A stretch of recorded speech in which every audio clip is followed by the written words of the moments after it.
A recente briga do New York Times contra a Microsoft e a OpenAI, que é a criadora do ChatGPT, pode ajudar a definir como nos informaremos no futuro e impactar consideravelmente a saúde da democracia no mundo todo. Tudo porque o processo aberto pelo jornal no dia 27 de dezembro contra as duas empresas de tecnologia pode balizar a qualidade do que a inteligência artificial oferecerá a todos nós. O jornal afirma que seu conteúdo vem sendo usado para treinar as plataformas de IA sem que seja remunerado ou sequer tenha autorizado esse uso, que é verdade. Enquanto isso, essas plataformas rendem bilhões de dólares a seus donos. Desde que o ChatGPT foi lançado no final de 2022, as pessoas vêm usando a IA para trabalhar, estudar, se divertir, acreditando candidamente em suas entregas. Sua precisão e seus recursos para evitar que produza e dissemine fake news dependem profundamente da qualidade do conteúdo usado em seu treinamento. O New York Times e outros grandes veículos jornalísticos são, portanto, algumas das melhores fontes para garantir uma entrega mais confiável aos usuários.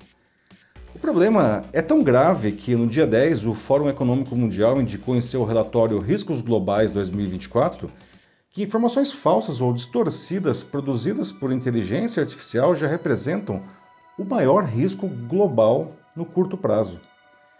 Nesse ano, 2 bilhões de pessoas participarão de eleições no mundo, inclusive aqui no Brasil, E a IA já vem sendo usada para aumentar a desinformação nas campanhas. Por aqui, o Tribunal Superior Eleitoral, o TSE, busca formas de regular seu uso no pleito municipal de outubro, uma tarefa muito complexa.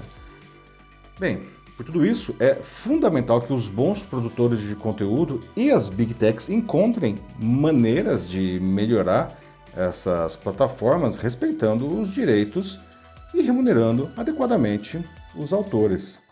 Eu sou Paulo Silvestre, consultor de mídia, cultura e transformação digital, e essa é mais uma pílula de cultura digital para começarmos bem a semana, disponível em vídeo e em podcast. Bom, em um cenário extremo hipotético em que todos os produtores de bons conteúdos impeçam que os desenvolvedores os acessem, a IA ficaria à mercê de fontes pouco confiáveis, para dizer o mínimo.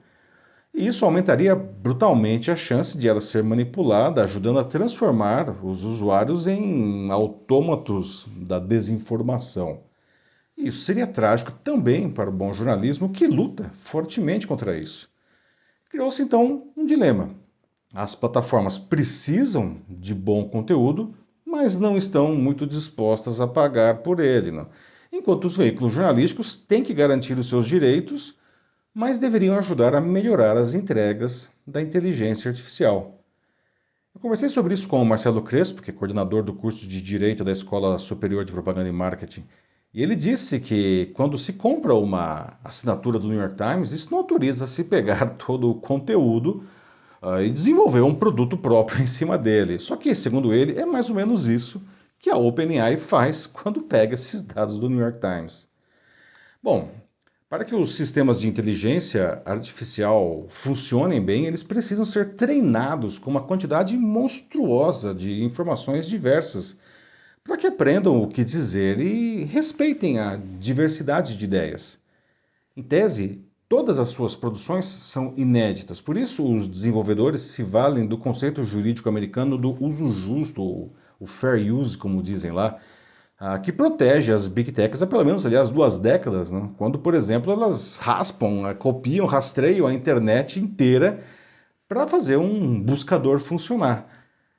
Por essa regra, os produtos digitais exibiriam apenas pequenos trechos desses conteúdos insuficientes para configurar uma concorrência.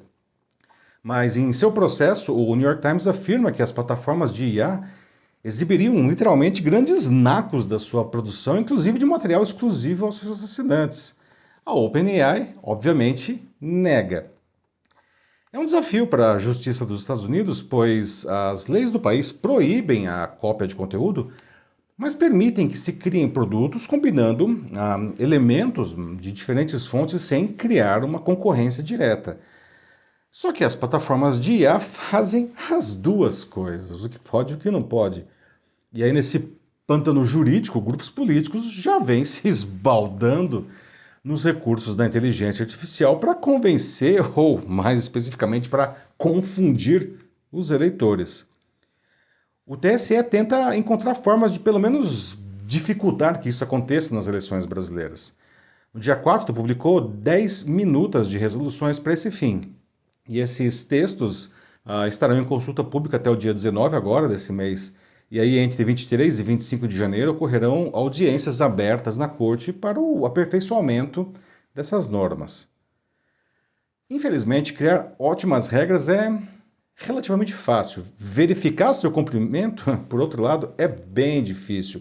Especialmente nas, digamos, campanhas não oficiais, aquelas que são realizadas pelos próprios eleitores, às vezes diretamente instruídos pelos candidatos, às vezes espontaneamente.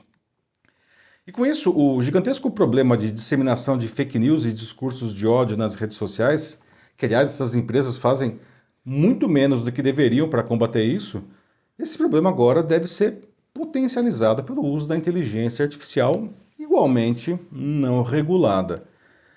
A solução exige, portanto, a participação da justiça dos veículos de comunicação e das big techs, tanto as das redes sociais quanto as da inteligência artificial. Felizmente, há também movimentos positivos de consenso. Segundo o mesmo New York Times, a Apple, que está, aliás, atrasada no campo da IA, estaria tentando costurar acordos financeiros para justamente usar os conteúdos de grandes empresas de comunicação para o treinamento de sua plataforma de desenvolvimento. A notícia só não é totalmente positiva, porque ela estaria interessada, a Apple, em consumir esse conteúdo, mas não em responder por, enfim, qualquer problema derivado dele.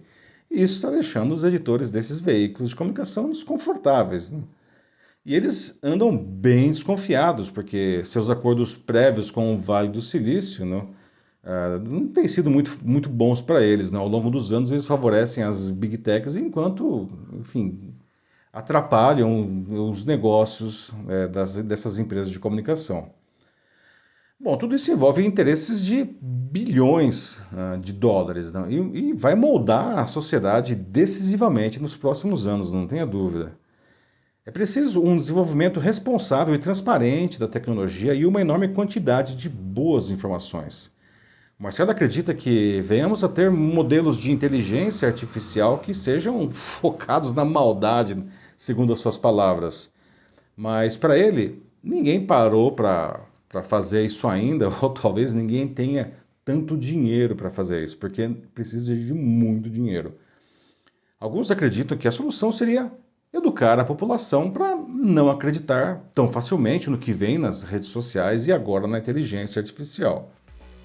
Bom, no mundo ideal, isso resolveria o problema, mas isso simplesmente não vai acontecer e as pessoas continuarão sendo manipuladas agora, possivelmente ainda mais.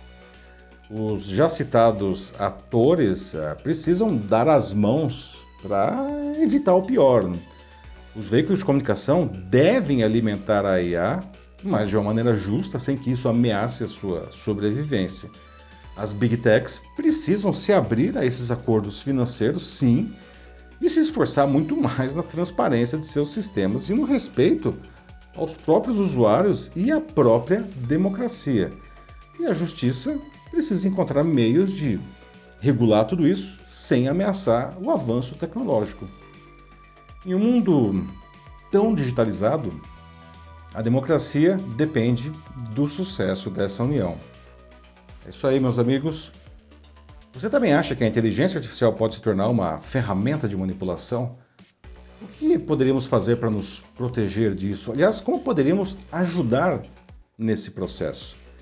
Se você quiser debater sobre isso na sua empresa ou instituição, mande uma mensagem aqui para mim que vai ser um prazer conversar com vocês. Eu sou Paulo Silvestre, consultor de mídia, cultura e transformação digital. Um fraternal abraço. Tchau.